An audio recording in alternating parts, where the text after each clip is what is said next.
साथियों साथियों इस टॉपिक में मैं आपको बहुत ही बड़े कानून के बारे में बताने वाला हूं और एक आदेश के भी कोर्ट के जो लेटेस्ट आदेश जो है उसके बारे में भी बताऊंगा कि यदि आपका किसी ज़मीन पे कब्जा है तो आप मालिक बन सकते हो। जी हाँ, बिल्कुल। और कानूनी तरीके से मालिक बन सकते हो। डॉक्यूमेंट्स भी आपको कोर्ट से मिलेगा। ठीक है, तो कैसे मालिक बन सकते हो और ये जो कोर्ट का आदेश है वो कहाँ है, सब कुछ मैं आपको इस वीडियो में बताऊंगा। साथियों एक चीज मैं आपको और बता दूं साथियों, यदि आप कोई भी लीगल एडवाइस कानूनी सलाह लेना चाहते हैं ले सकते हैं। कॉन्टैक्ट नंबर वीडियो के डिस्क्रिप्शन में दिया गया है। और यदि मान लीजिए आप कोई जमीन खरीद रहे हैं, डॉक्यूमेंट्स वेरिफिकेशन करवाना है कि जमीन विवादित तो नहीं है, तो आप करवा सकते हो। कॉन्टैक्ट नंबर वीडियो के डिस्क्रिप्शन में मेंशन किया गया है। साथियों मैं आपको एक बात बता दूं, ठीक है, सबसे पहले मैं आपको एक चीज बता दूं कि यदि मान लीजिए आपका किसी जमीन पे कब्जा है, ठीक है, मान लीजिए ये जो है कब्जा है आपका, ठीक है, इस पर, तो आपको मालिक बनना है। ठीक है, तो आप पहले 4 शर्तें पूरी कर दीजिए बस। ठीक है, ये जो आदेश दिया गया है साथियों, ये दिया गया है राधे श्याम बनाम वी संध्या, ठीक है, सुप्रीम कोर्ट द्वारा। अब देखिए, आपका किसी जमीन पे कब्जा है, मैं अभी बता रहा था आपको, इस पे जमीन पे कब्जा है आपका। ठीक है, ठीक, तो मैं आपको बताऊंगा 4 शर्तें पूरी कर दीजिए। ठीक है, और आपको इस जमीन का कब्जे के अनुसार मालिक घोषित कर दिया जाएगा और डॉक्यूमेंट्स भी आपको बनेंगे। 100% कानून बता रहा हूं मैं आपको। 4 शर्तें कौन सी हैं वो जान लीजिए, जो सुप्रीम कोर्ट ने डिसाइड की हैं। ठीक है, जैसा कि आपको भी पता होगा कि लिमिटेशन एक्ट 12 साल कब्जा वही मालिक करता है, तो ये शर्तें पहले जान लीजिए आप। ठीक है, फिर मैं आपको बताऊंगा मालिक का प्रोसेस बनने का क्या है। ठीक है, ये कोई नई जानकारी है, मैं आपको विद प्रूफ के इसमें दे रहा हूँ। और कोई कानूनी सलाह के लिए, जमीन डॉक्यूमेंट चेक के लिए कॉन्टैक्ट कर सकते हैं। कॉन्टैक्ट नंबर वीडियो के डिस्क्रिप्शन में दिया गया है। देखिए साथियों, यहाँ पे देखिए, प्रतिकूल कब्जे की दलील साबित करने के लिए पहली बात तो प्रतिकूल कब्जा होना चाहिए। अब कब वादी को दलील देनी होगी, साबित करना होगा कि वास्तविक मालिक के प्रतिकूल कब्जे का दावा कर रहा है, कि आप वास्तविक मालिक के, ठीक है, प्रतिकूल कब्जे का दावा कर रहे हो। प्रतिकूल कब्जा होना चाहिए और प्रतिकूल कब्जे के आधार पर आप दावा करोगे। ठीक, दूसरा, वादी को दलील देनी होगी, यह स्थापित करना होगा कि लंबे और निरंतर कब्जे से तथ्य असली मालिक को पता है। देखिए साथियों, प्रतिकूल कब्जा क्या होता है मैं आपको ये भी बता दूं, कई लोगों का डाउट होता है। जैसे मान लीजिए ये प्रॉपर्टी है, इस पर आप रह रहे हो, ठीक है, मान लीजिए आप इस पर रह रहे हो 12 साल से, ठीक है, या 13 साल से।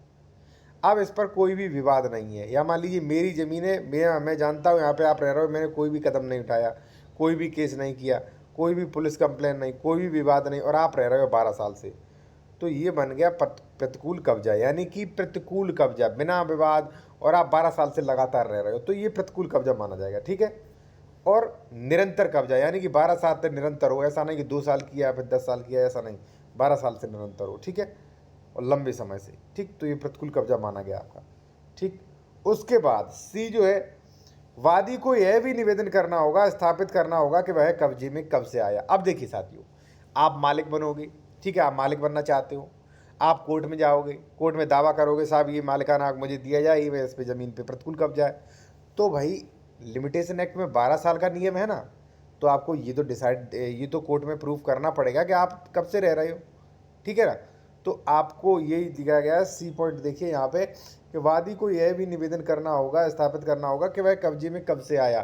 ठीक है, मान लीजिए ये चल रही है 2024, ठीक है, तो आपको ये साबित करना होगा कि भाई हम 2010 में कब्जे से आए थे, जो भी बिल वगैरह कुछ भी हो, तो डॉक्यूमेंट्स तो भाई देना होगा, क्योंकि देखिए कोर्ट जो है वो डॉक्यूमेंट्स पे चलता है। ठीक है, अब लास्ट वाला, वादी को यह भी स्थापित करना होगा कि कब्जा खुला हुआ निर्बाध था। यानी कि ये जब आपने ज़मीन पर कब्जा किया है, ठीक है, तो सबकी जानकारी में था। ठीक है, और निर्बाध, जैसा कि मैं पहले बता, निर्बाध यानी कि बिना विवाद के ये कब्जा में किए हूँ श्रीमान जी। ठीक है, 12 साल से, अब इस पर मुझे मालिकाना हक चाहिए। ठीक है, तो इतनी शर्तों को आप पूरा कर लीजिए। अब आप कहोगे कि सर आपने ये तो बता दिया कब्जा करे, इतनी शर्तें पूरी कर रहा हूँ, मैं इतनी शर्तें पूरी कर रहा हूँ, अब बताइए मैं क्या करूँ, मैं कैसे डॉक्यूमेंट्स बनवाऊँ, कैसे मालिक बनवाऊँ, मालिक बन पाऊँ उस पर। ठीक है, तो बन जाओ। मैं आपको एक सेक्शंस के बारे में बात बताता हूँ। एक चीज़ और साथियों, यदि आप कोई कानूनी सलाह लेना चाहते हैं या कोई आप डॉक्यूमेंट्स वेरिफिकेशन करवाना चाहते हैं, करवा सकते हैं। कॉन्टैक्ट नंबर वीडियो के डिस्क्रिप्शन में मेंशन किया गया है। ठीक है, अब देखिए ये सेक्शन, धारा 144 जो है ये आप देख लीजिए भाई, खातेदार द्वारा घोषणात्मक वाद। ये देखिए, मान लीजिए ये ज़मीन है, इस पे जो है आप कब्जा किए हो कई दिनों से, ठीक है, और ये चारों शर्तें पूरा कर रहे हो, प्रतिकूल कब्जा किए हो। देखिए साथियों, लड़ाई करने से या दबंगई तरीके से कब्जा करने से आप कभी भी मालिक नहीं बनोगे।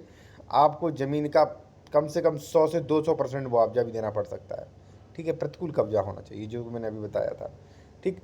अब आप इस पर कई दिनों से कब्जा किए हो, ये सारे शर्त पूरी करते हो, तो आपको करना पड़ेगा धारा 144 में केस, ठीक है। यहाँ पे देखिए, कोई व्यक्ति जो किसी जोत या उसके भाग या चाहे अन्य रूप से किसी व्यक्ति के साथ संयुक्त रूप से भूमिधर या आसामी होने का दावा करे, ऐसी जीत या उसके भाग में अपने अधिकार की घोषणा के लिए वाद ला सकता है, ठीक है। अब देखिए, आप दावा कर रहे हो तो अपने अधिकारों की घोषणा के लिए आप केस ला सकते हो कि महोदय, इस पर इतने दिनों से हमारा प्रतिकूल कब्जा है और उस प्रतिकूल कब्जा के आधार पर मेरा ज़मीन ये नाम कर दिया जाए, मुझे मालिकाना हक बना दिया जाए, और जैसा कि आप सभी शर्तों का पालन कर रहे हैं, ABCD सबका, ठीक है, तो इस सेक्शंस में आप बनवा सकते हैं, ठीक। अब इस सेक्शन में होगा क्या वो मैं आपको बता दूँ, ठीक है साथियों। देखिए, ये जो है इसमें किसी भूमिधर द्वारा ओर से संशोधित किया गया हो और राज्य पंचायत या आवश्यक पक्षकार होंगे।